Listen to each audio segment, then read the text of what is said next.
So today's presentation is on Sir Arthur Conan Doyle. This cheeky chappy said, "If in 100 years I am only known as the man who invented Sherlock Holmes, then I will have considered my life a failure." Oh, I've got some bad news for you, Sir Arthur Conan Doyle. Yeah, I know two things about Arthur Conan Doyle, and the other one is less impressive. Less impressive? Yeah. What's the other one? Am I giving something away if I say the word fairies? Yes, okay, fantastic. Cool. Oh, I think I might have heard of this as well. Sir Arthur Conan Doyle was a man of very many interests and exciting hobbies. Arthur Conan Doyle, MD. Oh, he was a doctor. I didn't realise he was a doctor. Right. So, he was born in Edinburgh and had quite a rough childhood. His father suffered with severe depression and alcoholism, and his family was split apart for periods of time and then reunited and lived in quite impoverished conditions in Edinburgh. But he had wealthy uncles who paid for him to get a decent enough education, and he went on to study medicine and botany in Edinburgh. Mm-hmm. He worked as a doctor on a whaling ship called Hope from Peterhead in Scotland, which, as it sounds like, went hunting whales in the Arctic Circle. So it was a ship called Hope from Peterhead, or it was called Hope and it was from Peterhead? It was called Hope and it was from Peterhead. Okay. And actually he was going to name Sherlock Holmes Sherlock Hope after the ship. It's cute. So he worked as a doctor on the ship, but he also had to participate in catching whales. Apparently they weren't very successful, but he wrote, "Working all day, I fell into the Arctic Ocean 3 times, but luckily somebody was always there to pull me out in time." Goodness. Yeah, that's scary, isn't it? Because that's got to be cold, isn't it? Absolutely terrifying. He also served as ship surgeon on the SS Mayumba, which travelled along the western coast of Africa. So we're already getting the start of these intricate, complicated colonial relationships and how they play a part in Arthur Conan Doyle's life. He started an unsuccessful practice with a former classmate in Portsmouth. He then completed his doctorate in 1985, went to study ophthalmology in Vienna, but struggled 1985. Wow. 1885. Shit, that was a typo. I'm just sort of picturing him in 1985 now. The city. You know of him from Sherlock Holmes, but did you know he's also the oldest man alive? He studied ophthalmology in Vienna, but struggled with the German scientific terminology, so dropped out after a little while. But he went on to try and open an ophthalmologist practice in London, and that also failed. He had 0 patients. Well, yeah, because he didn't have any qualifications, because he's dropped out of school. That sounds like a lot of my ventures. Yes, mine too. Starting something, but not really starting something. Well, just like our ventures, Rachel, his adventure in ophthalmology will come back to serve him later, just not in the way he might expect. Mm-hmm.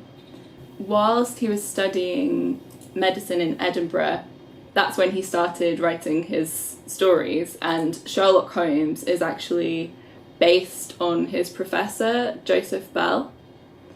It's very flattering, kind of. Extremely flattering, and the likeness was so strong that a friend of Joseph's recognised it and wrote to him asking if it was him. Wow. Doyle wrote to Joseph Bell saying, "It is most certainly to you that I owe Sherlock Holmes. Round the centre of deduction and inference and observation, which I have heard you inculate, I have tried to build up a man. So he likens a lot the sort of deductive process of trying to figure out what disease someone is suffering with, what ails them, to the detective process. So House MD with Hugh Laurie is just Yep. flipping it back. That's what It's going I was back to thinking. its It roots. actually really is, though. That is it, isn't Yeah, it? yeah. Taking us neatly on to Detective Arthur Conan Doyle. So, in a village in Staffordshire in 1906, George Adalji was convicted of a series of horse mutilations and writing threatening letters to women. After his release, he wrote to Doyle asking for his help to prove his innocence. Another horse had been injured while George was in prison, and the physical evidence was flimsy, so Doyle suspected that his Indian heritage was what made George a target of racist policing. Mm-hmm. And he actually went to interview Adalji, and he noticed that he had to hold the newspaper very close to his face whilst reading. This is his ophthalmology skills coming back into play. Demonstrating that he was very short-sighted. And so Doyle suspected that because the crimes had taken place at night time and there were various obstacles on the ground to gaining access to the horses, he suggested that Adalji couldn't possibly have done them, basically, with his short-sightedness. Mm-hmm. Doyle then wrote an article in the Telegraph declaring that he was innocent, and there was a huge public outcry of support, but the Chief Constable, George Anson, responsible for charging George Adalji in the first place, was not impressed at all with Doyle's daily bombardment of letters questioning their investigation, and described him as a contemptible brute. And this sounds like the first Twitter flame war. Well, because he was a cop and a racist bully, he wrote Arthur Conan Doyle an anonymous letter insisting that George was guilty and threatening that Doyle was running the risk of losing kidneys and liver if he carried on. Jesus Christ. You need those. Adalji was finally pardoned in 1907, which allowed him to return to working as a solicitor. Wow. And all the publicity from the case actually led to the creation of the official Court of Appeals. Oh, wow. I mean, that's a significant thing to have done in your life. Unfortunately, still only remember you for Sherlock Holmes. The crime of the Congo. So this was the fact that I learned about Arthur Conan Doyle a few years ago that made me most interested in doing this presentation. I learned that Arthur Conan Doyle, along with diplomat Roger Casement, had written an expose of the hideous colonial regime of Leopold II, who was a Belgian king. And he ran what Doyle referred to as a rubber regime in the Congo as his personal colony. So all of the exploitation and extraction and horrific brutalization of the people that happened there was for his personal enrichment. Wow. And I remember seeing statistics that half of the population of Congo died. Arthur Conan Doyle wrote in the introduction of The Crime of the Congo, "I am convinced that the reason why public opinion has not been more sensitive upon the question of the Congo Free State is that the terrible story has not been brought thoroughly home to the people," and said that he was strongly of the opinion that the crimes committed on the Congo were the greatest to be ever known. Definitely, from what I've learned about it, it seems like one of the worst, most horrific examples from colonialism. He set up a charitable organisation called something like the Free State of Congo, and then got people from all over Europe to support that. and then quietly disbanded that organisation and set up the Congo Free State, which is what it was, which was nothing free about it. Sneaky and evil. The publicisation of the horrors that were happening there got so great that the Belgian government annexed it from King Leopold and took it off him. But Doyle noted that slavery and ivory poaching continued to occur after annexation, and that the Congo state was founded by the Belgian king and exploited by Belgian capital, Belgian soldiers, Belgian concessionaries. It was defended and upheld by successive Belgian governments who did all they could to discourage the reformers. So he wasn't very impressed with their reforms. I don't know about you two, but I think this colonialism business is bad. I think it's absolutely awful. You know, even after they gave up their European states gave up their official colonies, the amount of clinging on. Right.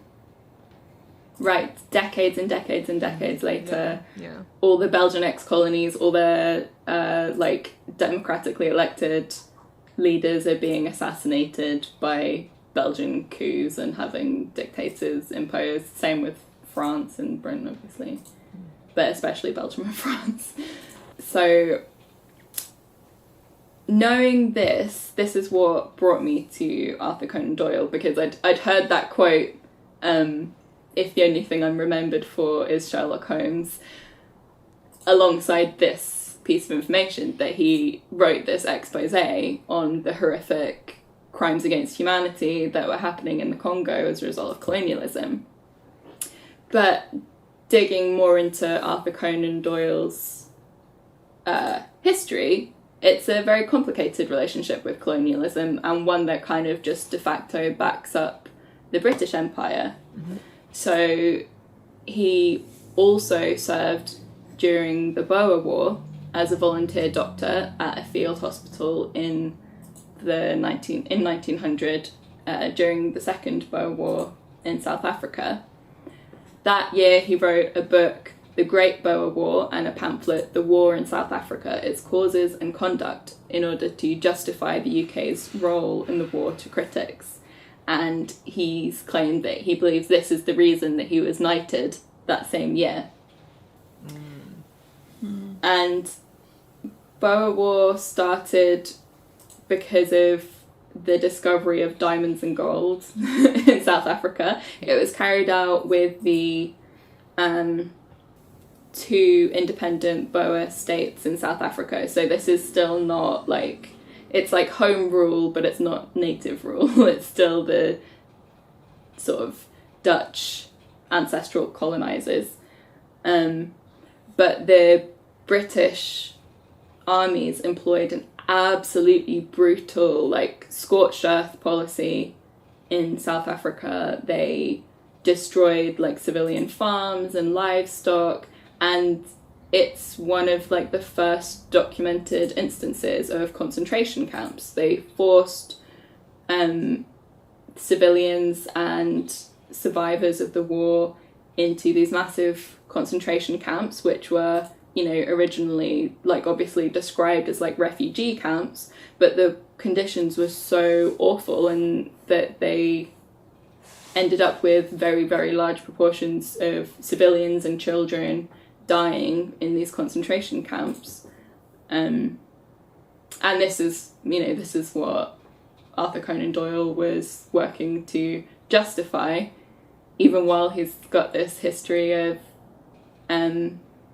like, rightfully decrying the crimes against humanity of other colonizing states. Mm-hmm. Mm-hmm. Further complicating his relationship with empire and colonialism was his pal Roger Casement, who wrote The Crime of the Congo with him,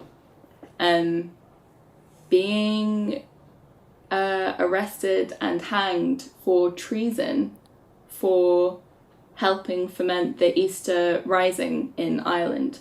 So Arthur Conan Doyle had actually run for political office, like, twice, with the Liberal Unionist Party, and the primary goal of, like, the primary motivation of the Liberal Unionist Party was to oppose Irish independence.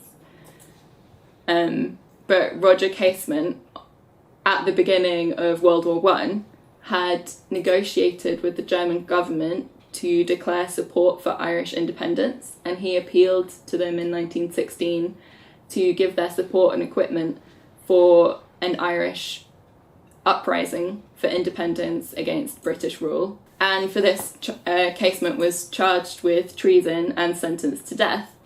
And Arthur Conan Doyle, his friend, unsuccessfully tried to appeal this.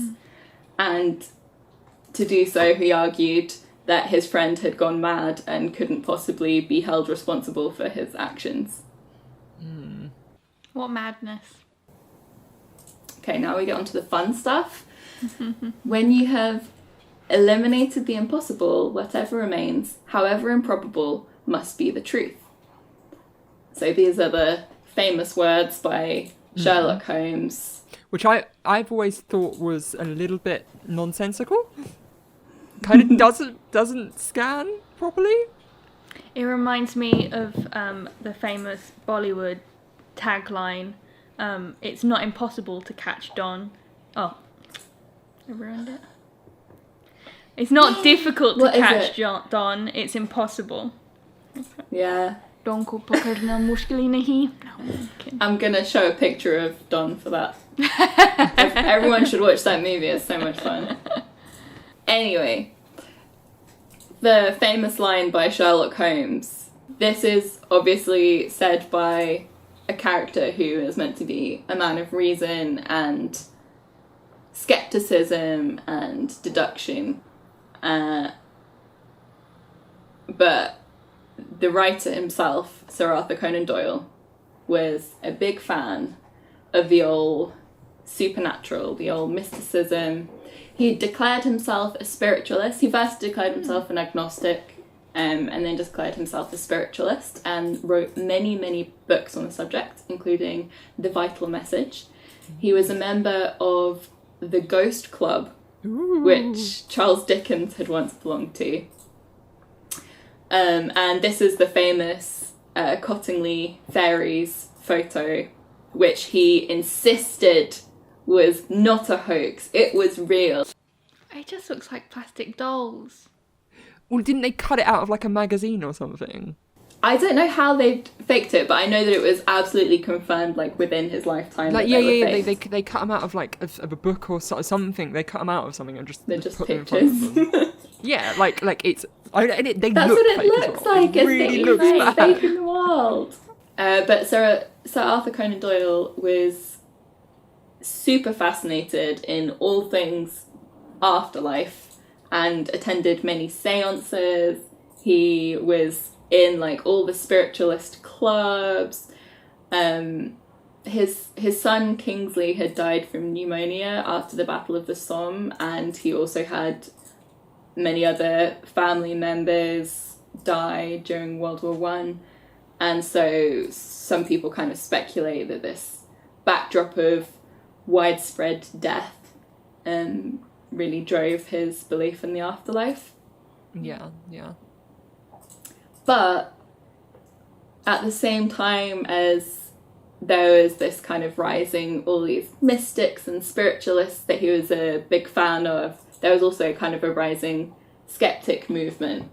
And Arthur Conan Doyle actually had a public debate at the Queen's Hall in London with Joseph McCabe. Love a public debate. This sounds like something from 2008. Very much. Richard Dawkins and Christopher Hitchens. Very much.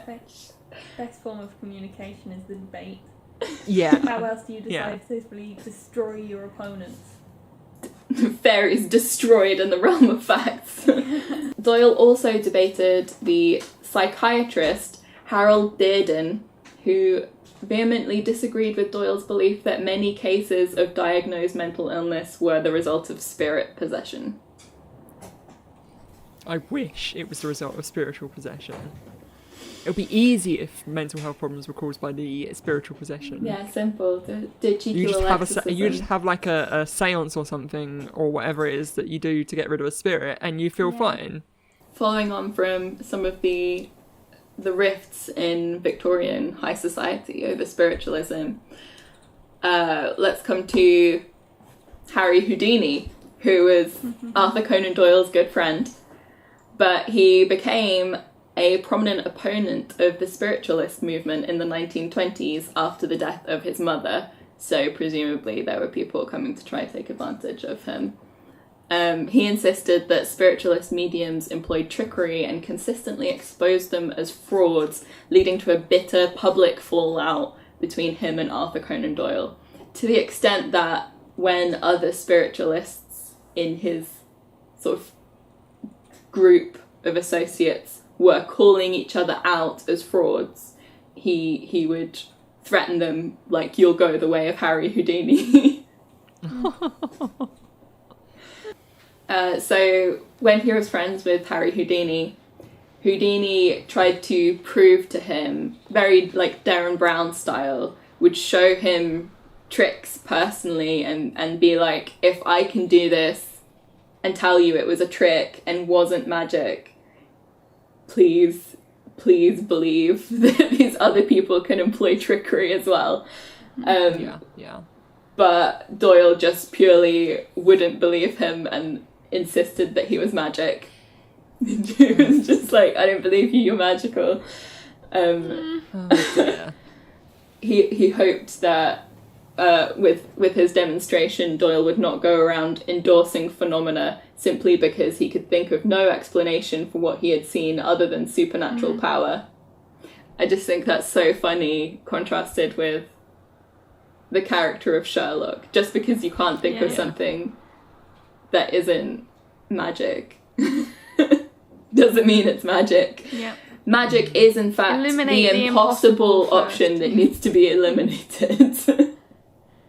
And in 1920, Doyle travelled to Australia and New Zealand on spiritualist missionary work, and over the next several years, until his death, he continued his mission, giving talks about his spiritualist conviction in Britain, Europe, and the United States. Oh dear. Wow. At least he got a trip to Australia for it. Yeah, but as a weird missionary colonizer, I hope he had a nice time and didn't do too much damage. I hope so too. Process. I just want everybody to have a nice time and not do too much damage. But he did a lot of stuff in his life, didn't he? Absolutely wild amount. I did. That's not even all of it. He was like a boxer.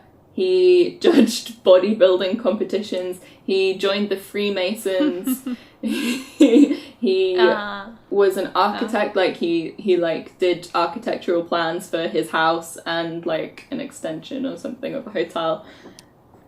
Loads of stuff. And still, the only thing I'm ever going to remember about him is he wrote Sherlock Holmes. If you enjoyed learning about Sir Arthur Conan Doyle, please subscribe to the channel. Click the bell. Leave us a little comment. Did you know any of these things?